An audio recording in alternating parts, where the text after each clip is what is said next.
మనం ఎంతో మంది నాయకులను చూస్తూ ఉంటాము, కానీ ప్రతి ఒక్క నాయకుడు కూడా తన పని తాను మాత్రమే చేస్తూ ఉంటాడు.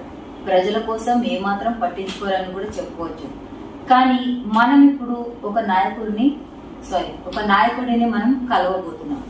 ఎవరు అనంటే, తమ ఇంటికి వచ్చిన ప్రతి ఒక్క ఆడపడుచును తన సొంత చెల్లిగా తల్లిగా భావించి ఎటువంటి ఆపద వచ్చినా ఆపన్న హస్తంలా ఆదుకుంటాడు మన ఎడ్ల రమేష్ అన్న. మరి ఒకసారి అన్న గురించి కూడా మనం తెలుసుకుందాము. నమస్తే అన్న. పటాన్చెరు నియోజకవర్గం ప్రజల నుండి, తోబుట్టులందరి నుండి మీకు ముందుగా రక్షాబంధన్ శుభాకాంక్షలు. Thank you. అందరికీ ప్రతి ఒక్కరికి పటాన్చెరు నియోజకవర్గంలో ఉన్న ప్రతి ఒక్కరికి ఈ రక్షాబంధన్ శుభాకాంక్షలు తెలియజేసుకుంటున్నా. అందరి మంచి సోదరి భావంతో మెరగాలని చెప్పేసి ప్రతి ఒక్కరిని కోరుకుంటున్నాను. అన్న, నాకు ఒక చిన్న డౌట్. నేను గత 16-17 సంవత్సరాల నుండి మిమ్మల్ని చూస్తున్నాను. ప్రతి ఒక్కరి దాంట్లో మార్పు ఉంది, కానీ మీరు మాత్రం అలాగే యంగ్ అండ్ డైనమిక్ లాగా ఉన్నారు. అంటే దానికి ఏమైనా ప్రత్యేకమైన సీక్రెట్స్ ఉన్నాయా? అంటే యోగా అలాంటివి ఏమైనా చేస్తుంటారా? సహజంగా అట్లేం లేదు. చిన్న అంటే దైనందిన కార్యక్రమాల్లో భాగంగా అంటే ఒక సిస్టమేటిక్ భోజనం కానీ ఇంకేదైనా కానీ ప్రతి ఒక్కరు సిస్టమేటిక్ మెయింటైన్ చేసుకుంటూ వెళ్ళారు. మీ ప్రాపర్టీ ఎక్కడ? అంటే మీ స్టడీ ఎక్కడ? మీ విద్యాభ్యాసం అనేది ఎక్కడ? అంటే నేను బీరంగూడలో 4th క్లాస్ వరకు గవర్నమెంట్ స్కూల్, 4th క్లాస్ వరకు బీరంగూడలో, 5th క్లాస్ ఒకటి రామచరాపురం ప్రైవేట్ స్కూల్లో, మళ్ళీ 6th నుంచి 10th వరకు రామచరాపురం హై స్కూల్లో, ఆ తర్వాత ఓల్డ్ సిటీ చార్మినార్ దగ్గర ITI, అక్కడ నుంచి BHLలో అప్రెంటిస్, తర్వాత డిస్టెన్స్లో BA కంప్లీట్ చేయడం జరిగింది. BA కంప్లీట్ చేసిన తర్వాత లా సెట్ రాసిన, లా సెట్లో ఎలిజిబుల్ అయినా. తర్వాత అడ్మిషన్ గురించి ప్రయత్నం చేసినప్పుడు ఇంటర్ లేకపోతే అది మళ్ళీ అడ్మిషన్ కాదు అంటే ఇంటర్ 1 సిట్టింగ్ అది కూడా కంప్లీట్ చేయడం జరిగింది. అంటే అన్న లా సెట్ కూడా చేశారు అని అంటే సెక్షన్స్ అన్ని తెలుస్తాయి. అంటే అడ్మిషన్ కాలేదు, అడ్మిషన్ కాకపోయినా కూడా చదువుకున్నారు కదా. కొన్ని సబ్జెక్ట్స్ అనేది అంటే ఎంట్రన్స్ ఎలిజిబుల్ అయినా, ఎంట్రన్స్ పాస్ అయ్యి ఎలిజిబుల్ అయినా, కానీ అడ్మిషన్ తీసుకోలేదు. మీరు ఈ రాజకీయ ప్రస్థానం అనేది ఎలా అన్న? అంటే ఎలా రావాలనిపించింది? ఎవరు ప్రోత్సాహంతో, లేదంటే మీ అంతా మీరే వచ్చారా? అంటే నేను చిన్నప్పటి నుంచి పెరిగిన నేపథ్యమే రాజకీయ నేపథ్యం. మా పెద్దనాన్న గారు అమీన్పూర్ పంచాయతీలో ఉప సర్పంచ్గా ఉండే. అంటే 82 ఆ టైం నుంచి వార్డ్ మెంబర్గా, 88లో ఉప సర్పంచ్గా. ఇక్కడ అంటే తెలుగుదేశంకు ఇక్కడ ఈ ప్రాంతంలో 82, 83 నుంచి కూడా ఫస్ట్ పునాదులు వేసింది ఈ ప్రాంతంలో పెద్దనాన్న గారు. అంటే ఆ పార్టీ లాస్ట్ వరకు స్టేట్లో ప్రజాప్రతినిధులుగా లాస్ట్ వరకు ఇక్కడ కాపాడుకుంటూ వచ్చిందే నేను కావడం అదొక విశేషంగా చెప్పుకోవచ్చు. అంటే ఎవరి ప్రజాహం లేకుండా మీ ఫ్యామిలీలో ఉన్నారు కాబట్టి వాళ్ళ త్రూగా మీరు వచ్చేసారు. అంటే మా పెద్దనాన్న ద్వారా నేను చిన్నప్పటి నుంచి అంతా మా పెద్దనాన్నను విషయాలన్నీ చూడడం వల్ల నాకు అన్ని సహజంగానే ఆ లక్షణాలన్నీ. మొదటగా ఏ పార్టీని ఎంచుకున్నారు? అంటే చిన్నప్పటి నుంచి మొన్న వరకు టీడీపీ, చిన్నప్పటి నుంచి మొన్న బీజేపీలో జాయిన్ అయ్యే వరకు కంప్లీట్ గా తెలుగుదేశం పార్టీ పరిస్థితులను బట్టి మారాల్సిన పరిస్థితి వచ్చింది. కాబట్టి ఏ పార్టీ అయితే బాగుంటుంది అనుకున్నప్పుడు నరేంద్ర మోడీ గారి నాయకత్వంలో ప్రపంచంలో ఏ విధంగా భారతదేశం చూసుకోబోతుందో మనం చూస్తూనే ఉన్నాం. కాబట్టి నరేంద్ర మోడీ గారి నాయకత్వాన్ని బలపరచాలనే ఉద్దేశంతో ఆయన నాయకత్వానికి ఆకర్షితులై భారతీయ జనతా పార్టీలో జాయిన్ అవ్వడం జరిగింది. ఇంకోటన్నా, మీ పైన ఒక రుమారు అది ఎంతవరకు వాస్తవం అనేది మాకు కావాలి. అంటే ఇప్పుడు నవ్య కన్స్ట్రక్షన్ ఉంది కదా, నవ్య దగ్గర ఎస్సీ వర్గానికి చెందినటువంటి 20 గుంటల స్థలాన్ని మీరు 60 లక్షలకు కొన్నట్టుగా ఆరోపణలు ఉన్నాయి. అది నిజమేనా? అది మనకు సంబంధం లేదు, అది మనకు సంబంధం లేదు, మనకు కొనలేదు. అది యాక్చువల్గా మనకు సంబంధించిన విషయం కాదు. కొన్నారు 60 లక్షలకి 20 గుంటల స్థలాన్ని 60 లక్షలు కొన్నారు, అది ఎస్సీ వర్గానికి సంబంధించింది అనేసి అన్నారు. అది మనకు సంబంధించిన లావణ్య పట్ట కరెక్ట్ గా మనకు సంబంధించిన విషయం కాదు, నాకు సంబంధించిన విషయం అయితే కాదు. అంటే వేరే వాళ్ళు ఎవరో మీ పైన బురద చల్లారు, నాకు సంబంధించిన విషయం కాదు. ఇంకొక విషయం ఏంటంటే, ఇప్పుడు బీజేపీలో అంటే 4 విధాలుగా ఉన్నారు. ఇప్పుడు ఎగ్జాంపుల్ మీరు ఒక పార్టీ నుండి ఒక మీటింగ్ పెడతారు, మరి పటంచెలో ప్రతి ఒక్కరు రావాలి కదా, కానీ మీకు సంబంధించిన మీ పార్టీకి సంబంధించిన వాళ్ళు ఎవరు రారు, ఎందుకు? పార్టీ ప్రోగ్రామ్స్లలో మేమందరము మా వంతు శాయశక్తుల ఎవరి శక్తి వంచన లేకుండా ఎవరికైతే ఎంత శక్తి ఉందో ఆ శక్తి మీద పనిచేస్తూ ఉన్నాం. అంటే ఎవరికి వారే మీటింగ్లు పెట్టేసుకొని ఎవరికి వారే మేమే ఎమ్మెల్యేలము మేమే ఉంటాము ఏ ఒక్కరు కూడా అనలేదు. మేమే ఎమ్మెల్యేలము మేమే ఉంటామని చెప్పేసి పటాన్చెరు నియోజకవర్గంలో ఏ ఒక్క భారతీయ జనతా పార్టీ నాయకుడు ఎక్కడ అనలేదు. ఇప్పుడు నందీశ్వర గౌడ్ గారు కానీ మీటింగ్ పెట్టారనుకోండి, మీరు పెట్టారనుకోండి, శ్రీకాంత్ అన్న పెట్టారనుకోండి, ఎందుకు పార్టిసిపేట్ అవ్వలేదు? అందరు కలిసి అందరం వస్తాం. చాలా మీటింగ్లు అది పొరపాటు. అంటే ఎవరికైనా ఏమైనా సొంత పర్సనల్ పని ఏమైనా సొంతంగా వ్యక్తిగత విషయాలు ఏమైనా ఉంటే చెప్పలేం, కానీ ఎవరు పెట్టినా పార్టీ మీటింగ్, పార్టీ ప్రోగ్రామ్స్ ఎక్కడ జరిగినా అందరం కలిసి పాల్గొంటాం, అందరం కలిసి ఎవరు శక్తిందో అంత కష్టపడతాం. ఇప్పుడు ఇంకోటనా, బిఆర్ఎస్ పార్టీలో నీలం మధు గారికి హ్యాండ్ ఇచ్చారనేసి అది అందరికీ తెలుసు, పటంచెరులో అందరికీ తెలుసు. ఒకవేళ నీలం మధు గారు కనుక మీ బీజేపీలో వస్తాను అని అంటే మీరు ఆహ్వానిస్తారా?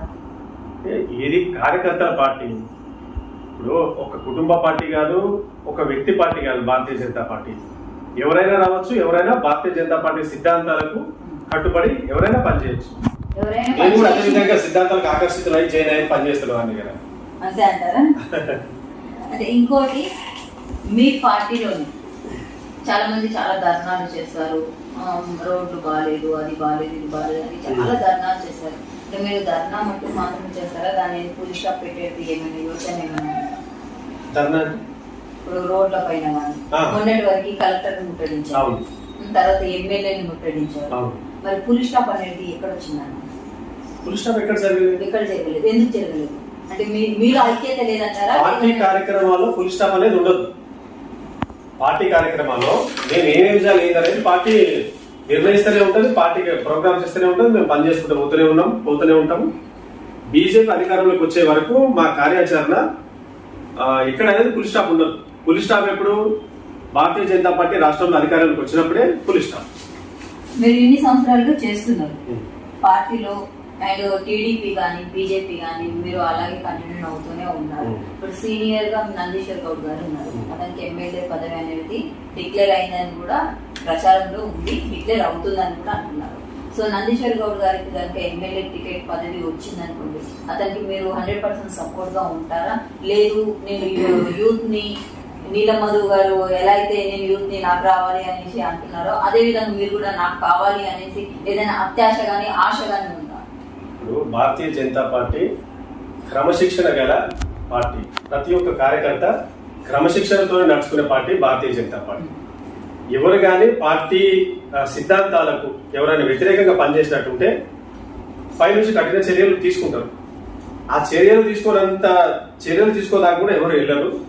అందరూ కలిసికట్టుగా నందీశ్వర్ గౌడ్ అనికే కాదు, ఒక సామాన్య కార్యకర్తకు బీఫామ్ ఇచ్చి పంపించిన మేమంతా సాధారణ కార్యకర్తకు ఆ గెలుపు గురించి ప్రయత్నం చేయాలి. ఇక్కడ వ్యక్తి కాదు ఇంపార్టెంట్, భారతీయ జనతా పార్టీ జెండా ఎగాలి. ఫస్ట్ జెండా ముఖ్యం, తర్వాత నాయకుడు. మా భారతీయ జనతా పార్టీ ఒకటే చెప్తుంది, ఫస్ట్ దేశం, తర్వాత పార్టీ, తర్వాత వ్యక్తి. దేశం ముందు, తర్వాత పార్టీ, లాస్ట్ వ్యక్తి. ఇప్పుడు ఎలక్షన్లలో పార్టీ ఫస్ట్, అక్కడ పార్టీ గెలవాలి, వ్యక్తి కాదు. ఇప్పుడు మీ పార్టీ అంతా గెలవకపోతే మేము చెప్పకూడదు, ఒకవేళ ప్రజల అభిప్రాయం ఎలా ఉంటుందో కూడా తెలియదు కదా. సో మీ పార్టీ గెలవకపోతే మీరు వేరే పార్టీలో వెళ్ళే అవకాశం ఉందా? అట్లాంటివి జరగదు. తెలుగుదేశం పార్టీ ఏ పరిస్థితులు ఉండవో మనం అంతా చూసినాం. అట్లాంటి పరిస్థితులు ఉన్న తెలుగుదేశం పార్టీ జెండా పట్టుకొని ఏ విధంగా పోరాటం చేసినో, ఏ విధంగా 2 సీట్లు గెలిచినో, నన్ను ఓడగొట్టడానికి కూడా ఎంత ప్రయత్నం చేసినో, ఎంత హేమాహేమీ నాయకులు కూర్చున్నో మనందరం చూసినాం. అట్లాంటి పరిస్థితులు ఉన్న పార్టీ జెండా పట్టుకొని తిరిగిన పోరాటం చేసిన నేను భారతీయ జనతా పార్టీని వదిలేసి ఎందుకు వెళ్ళే పరిస్థితి వస్తుంది?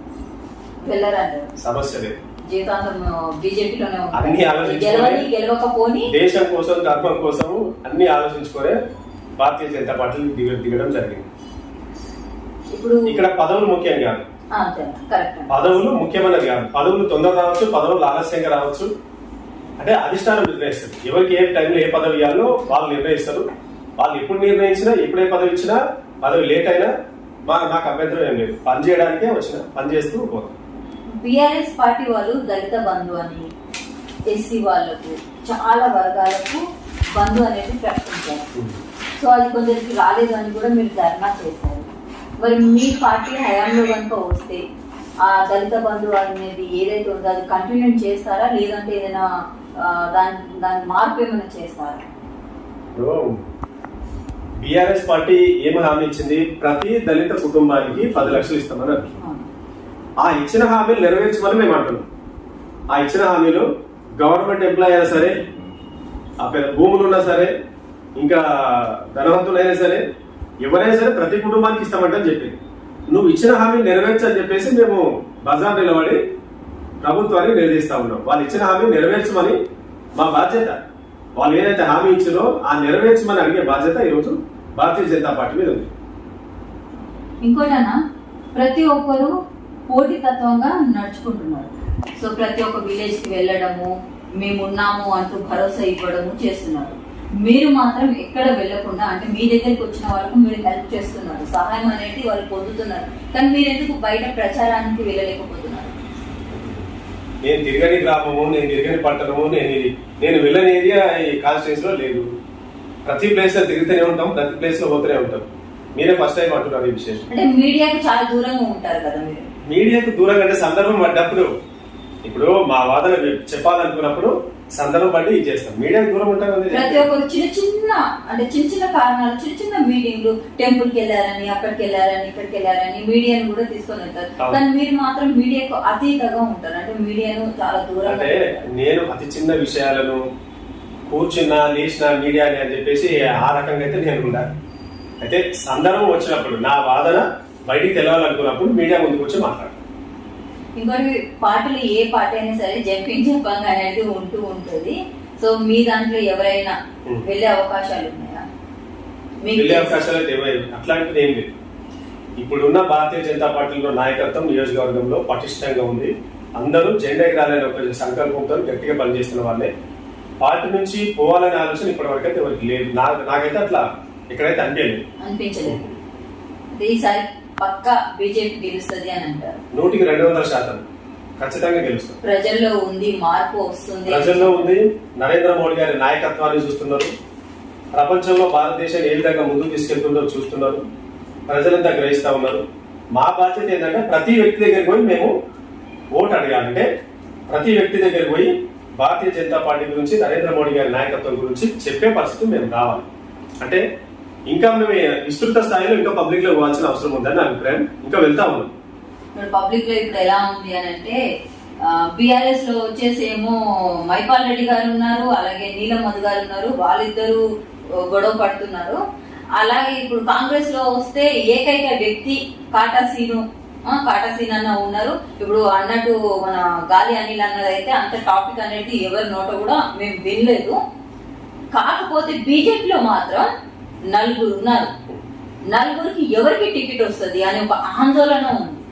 సో ఆ ఆందోళన అనేది చాలా మంది ఏంటంటే యువత కోరుకుంటుంది, అంటే యువ నాయకుడిని కోరుకుంటుంది. ఒకవేళ మీకు కనుక టికెట్ వస్తే మీరు ఏ విధంగా మీరు ప్రజల మధ్యలోకి వెళ్ళేసి ఏ విధంగా మీరు హెల్ప్ చేస్తారు? ఇప్పుడు మీరు అంటున్నారు బీఆర్ఎస్ పార్టీలో ఏ విధంగా ఉంది, కాంగ్రెస్ పార్టీలో ఏ విధంగా ఉందని మీరు అంటున్నారు. బీజేపీలో పోటీతత్వం ఎక్కువ ఉంది అంటున్నారు. పోటీతత్వం ఎక్కడ ఉంటది? బలంగా పార్టీ బలంగా ఉన్న దగ్గర పోటీతత్వం ఎక్కువ ఉంటుంది. పోటీతత్వం ఎక్కువ ఉందంటే ఇలా బలంగా ఉన్నాం అనేసి అర్థం. ఖచ్చితంగా నేను కాదు, ఎవరు క్యాండిడేట్ అయినా ఖచ్చితంగా గెలుపు అనేది ఖాయం. అది రూల్డ్ అవుట్. ఆ నిర్ణయం జరిగిపోయింది ఆల్రెడీ. జరిగిందంటారు 100%. ఎవరైనా రాని ప్రతి ఒక్కరు మేము హెల్ప్ చేస్తాం. ఎక్కడైనా ఏ సందర్భంలో గెలవకపోతే అది నియోజకవర్గంలో ఉన్న మా నాయకత్వమే లోపం తప్ప మరి ఇంకోటి కాదు. అంటే మీకు అనిపించట్లేదా అన్న? ఇప్పుడు మీ దాంట్లోనే చాలా మోస్ట్ సీనియర్ నేతలు కూడా ఉన్నారు. వాళ్ళ పేర్లు మనం ఎందుకు చెప్పడం, సీనియర్ నేతలు కూడా ఉన్నారు. మరి వాళ్ళకు అవకాశం ఇవ్వలేక మీలాంటి వాళ్ళకి ఇస్తున్నారు. మరి వాళ్ళు అంటున్నారు మాకు అవకాశం లేదు, మేము వేరే పార్టీలకు వెళ్తాము అనేసి అంటున్నారు. మరి వాళ్ళకి అవకాశం ఇస్తే బాగుంటుంది అనేసి మీరు అనుకుంటున్నారా? వేరే పార్టీలకు వెళ్తామని చెప్పేసి ఏ ఒక్క నాయకుడు బహిరంగంగా అయితే మాట్లాడలేదు. ఏ ఒక్క నాయకుడి నోటి కూడా అట్లాంటి మాట రాలేదు. అందరం భారతీయ జనతా పార్టీ గురించే కష్టపడతా ఉన్నాం, పనిచేస్తా ఉన్నాం. వెనుకొచ్చినా ముందు వచ్చినా అందరం కష్టపడేది జెండా ఎగరాలనే ఉద్దేశం. గత 30 ఏళ్ళుగా వర్క్ చేసిన వాళ్ళు కూడా ఉన్నారు బీజేపీలో. గత 30 ఏళ్ళుగా వర్క్ చేసిన వాళ్ళు కూడా ఉన్నారు. వాళ్ళు మోస్ట్ సీనియర్, వాళ్ళు ఏజ్ లిమిటెడ్ కూడా అయిపోతుంది. కానీ మాకు ఏ ఒక కాన్ఫరెన్స్ లో మాకు ఏ ఒక పదవి లేదు అని బాధపడే వాళ్ళు కూడా ఉన్నారు. మరి వాళ్ళని ఎందుకు గుర్తించలేకపోతున్నారు? అంటే అధిష్టానం ఏం చేస్తుందంటే ఎవరు ఎక్కడెక్కడ సూటబుల్ అవుతారో, ఎవరు ఏ పదవులు సూటబుల్ అవుతారో వాళ్ళు పైన వాళ్ళు నిర్ణయిస్తారు. ఇక్కడ మనం అనుకునేది ఏం లేదు కదా. అంటే పైన వాళ్ళు నిర్ణయిస్తారని మీరు అంటున్నారు. వాళ్ళు ఏమంటున్నారు అంటే డబ్బు పరపతిని చూసి నిర్ణయిస్తారు అనేసి అంటున్నారు. పటాన్చెరు నియోజకవర్గంలో భారతీయ జనతా పార్టీ సిద్ధాంతాల కట్టుబడి చూసే వ్యక్తిని చూస్తారు, నిజాయితీగా ఉన్న వ్యక్తిని చూస్తారు. డబ్బున్న వ్యక్తిని భారతీయ జనతా పార్టీ చూడదు. అట్లాంటి సిద్ధాంతాలు భారతీయ జనతా పార్టీ చరిత్రలో లేదు. గతంలో 1999లో ఒక దళిత సామాజిక వర్గానికి చెందిన వ్యక్తికి బీఫామ్ ఇచ్చి పంపించింది. అప్పుడు కంబైన్డ్ సంగారెడ్డి నియోజకవర్గం. తన సామాజిక వర్గం ఓట్లు కేవలం చాలా 500 మాత్రమే ఉండే. జనరల్ కాన్స్టిట్యున్సీ, భారతదేశంలోనే గుర్తింపు పొందిన కాన్స్టిట్యున్సీ, ఒక దళిత సామాజిక వర్గానికి చెందిన జనరల్ కాన్స్టిట్యున్సీలో ఆ క్యాండిడేట్ ను నిజాయితీ పడని చెప్పేసి ఆ క్యాండిడేట్ కు బీఫామ్ ఇచ్చి పంపిస్తే బ్రహ్మరథం పట్టింది ఈ పటాన్చెరు అంటే ఉమ్మడి సంగారెడ్డి నియోజకవర్గం. డబ్బులేం ఖర్చు కాలే ఆ రోజు, డబ్బులు ఎట్లాంటిదేం ఖర్చు కాలే. కేవలం నాయకుడిని, పార్టీని ఏ విధంగా చూసి ఓట్లేసి ముందు తీసుకుపోయిన చరిత్ర ఈ ప్రాంతంలో ఉంది. అంటే ఈసారి ఎలక్షన్ లో మీరు ఏమైనా డబ్బు పంచుతారా? నేను అదే చెప్పిన, భారతీయ జనతా పార్టీ సిద్ధాంతాలకు, దేశం కోసం, ధర్మం కోసం సిద్ధాంతాలకు కట్టుబడి పనిచేసే నిజమైన కార్యకర్తల పార్టీ భారతీయ జనతా పార్టీ. కానీ ప్రజలు అలా ఉండరు కదా. ఇప్పుడు ప్రజలని మార్పు తీసుకురావడం గురించే మా యొక్క ఆలోచన. అంటే డబ్బు కమ్ముడు పోవద్దు. డబ్బులు కమ్ముడు పోతే నాయకులు ఏ విధంగా చేస్తారో మనం ప్రత్యక్షంగా చూస్తూనే ఉన్నాం. డబ్బు ఖర్చు పెట్టి తర్వాత నాయకులు ఎట్లాంటి పరిపాలన చేస్తున్నారో, ఎట్లాంటి విషయాలు జరుగుతున్నారో మనం అంతా చూస్తున్నాం. కాబట్టి డబ్బుకు ప్రలోభానికి గురైతే మరి ఎట్లాంటి పరిపాలన అందిస్తారో ప్రజలకు వివరించి స్వచ్ఛందంగా నిజాయితీగా గెలిపించిన నాయకుడు ఏ విధంగా పరిపాలన చేస్తాడో అవన్నీ ప్రజల్ని చైతన్యపరుస్తాం. మేము డబుల్ బెడ్రూమ్లు ఇస్తున్నాము, మేము ప్లేసెస్ ఇస్తున్నాము, మేము అది ఇస్తున్నాము, దళిత బంధు ఇస్తున్నాము అనేసి బీఆర్ఎస్ ఇప్పుడు దూసుకుపోతుంది. సో మరి వాళ్ళకి వేయకుండా ఓట్లు మీకు వేస్తారనేసి అంత కాన్ఫిడెంట్ గా ఎలా ఉన్నారు? మేము ఒకటే చెప్తున్నాం పబ్లిక్ లో, డబుల్ బెడ్రూమ్ ఎవరికైతే ఇచ్చిందో వాళ్ళను బీఆర్ఎస్ తీసుకోమని చెప్తున్నాం ఓపెన్ గా. డబుల్ బెడ్రూమ్ రాని వాళ్ళంతా బీజేపీకి ఏమని చెప్తున్నాం. దళిత బంధు ఎవరికైతే ఇచ్చిందో వాళ్ళని వేసుకోండి, మాకు అభ్యంతరం లేదు. ఎందుకు ఏం చెప్తున్నాం? ధీమాగా ఎక్కువ మందికి రాలేవు కాబట్టి, ఏదో అక్కడక్కడ కంటి తుడుపు చర్యగా ఇచ్చారు కాబట్టి మేము బాజాప్తా చెప్తున్నాం, మీడియా ముందు చెప్తున్నాం, మీరు పబ్లిసిటీ కూడా చేయండి. మేము అన్న మాటలు డబుల్ బెడ్రూమ్ ఎవరికి ఇచ్చారో వాళ్ళు బీఆర్ఎస్ చేయండి, దళిత బంధు ఎవరైతే ఇచ్చారో వాళ్ళు బీఆర్ఎస్ వేసుకోండి, మాకు అభ్యంతరం లేదు. రాని వాళ్ళు భారతీయ జనతా పార్టీ నాయకత్వాన్ని బలపరచండి అని చెప్తారు. మీ నాయకత్వం వస్తే ప్రతి ఒక్కరికి డబుల్ బెడ్రూమ్ అనేది శాంక్షన్ అవుతుంది అని మీరు అంటున్నారా? నీతివంతమైన పాలన, నిజాయితీ గల పాలన, అవినీతి రహిత పాలన, ఒక నాయకుడు నిజాయితీగా పరిపాలన చేసే పార్టీ కేవలం భారతీయ జనతా పార్టీలో ఉంది. అట్లా నాయకులను అందించే సత్తా కేవలం భారతీయ జనతా పార్టీకి ఉంది. చివరిగా ఒక్క ప్రశ్న అన్న, ఇది నా ఓపెన్ గా అంటే నా ఒపీనియన్ చెప్తున్నాను, ఇతరులది కాకుండా. ప్రతి ఒక్కరు బీజేపీ ఒక సనాతన హిందూ ధర్మం, ప్రతి ఒక్కరు జై శ్రీరామ్ జై శ్రీరామ్ అని అంటారు. అంటే వేరే మతానికి అతీతమా? బీజేపీ పార్టీ ఏర్పడ్డ సిద్ధాంతము ఈ యొక్క భారతీయ సంస్కృతి సాంప్రదాయాల మీద ఏర్పడ్డ కేవలం ఒకే ఒక పార్టీ భారతీయ జనతా పార్టీ. మీరు ఇతర పార్టీలను తీసుకుంటే ఆ యొక్క సిద్ధాంతాలు ఇతర దేశాల మీద, ఇతర దేశాల సంస్కృతి సాంప్రదాయాల మీద, ఇతర దేశాల యొక్క పరిస్థితుల మీద ఏర్పడ్డ పార్టీలు ఉన్నాయి, ఇతర పార్టీలు. కానీ భారతీయ జనతా పార్టీ కేవలం ఈ దేశ సంస్కృతి సాంప్రదాయాల అనే పునాదుల మీద ఏర్పడ్డది భారతీయ జనతా పార్టీ. ఈ దేశ సంస్కృతి సాంప్రదాయాలను కాపాడే ఏకైక పార్టీ భారతీయ జనతా పార్టీ మాత్రమే. మన హిందూ ధర్మాన్ని రక్షించుకుందాం, మన హిందుత్వాన్ని చాటిద్దాము అనే ఒక ప్రస్థానం ఉంటుంది. కానీ మన మానవత్వాన్ని మనం పునరుద్ధరించుకుందాం, మనం మానవత్వాన్ని మనం అందరికీ నలుగురికి పంచుదాము అనేది మాత్రం ఎప్పుడు కూడా రాదు. ఎందుకు ఆ మాట? భారతీయ జనతా పార్టీ ఇతర మతాలను గౌరవిస్తుంది. ఇతర మతాలను గౌరవిస్తుంది, వారి వారి సంప్రదాయాలను గౌరవిస్తుంది. వాళ్ళ సంప్రదాయాన్ని ఏ విధంగా డిస్టర్బ్ చేయదు భారతీయ జనతా పార్టీ. కాకపోతే దేశం కోసం అవసరం పడ్డప్పుడు అందరం కలిసి దేశం కోసము, దేశం ఉన్నతి గురించి, దేశ రక్షణ కోసం అందరం కలిసి పాటుపడాలని చెప్పేసి ఆ ఒక్క పిలుపు మాత్రం భారతీయ జనతా పార్టీ ఇస్తుంది. ఏ ఇతర మతాల విషయంలో జోక్యం చేసుకోదు భారతీయ జనతా పార్టీ. ఎలా ఉంది అని అంటే మన మతాన్ని గౌరవిద్దాం, ప్రేమిద్దాం, ఇతర మతాన్ని మనం గౌరవిద్దాం. అంటే మన మతాన్ని ప్రేమిద్దాం, ఇతర మతాన్ని గౌరవిద్దాం అనేసి మీ కాన్సెప్ట్. చాలా మంచి కాన్సెప్ట్ అన్న, చాలా బాగా చెప్పారు. అలాగే మరి రాఖీ పండుగ గురించి మరి లేడీస్కి ఏమైనా చెప్తారా? మీ తోబుట్టు వాళ్ళకి, పటాన్చెరు నియోజకవర్గంలో ఉన్న సోదరి సోదరులందరికీ రక్షాబంధన్ శుభాకాంక్షలు తెలియజేసుకుంటూ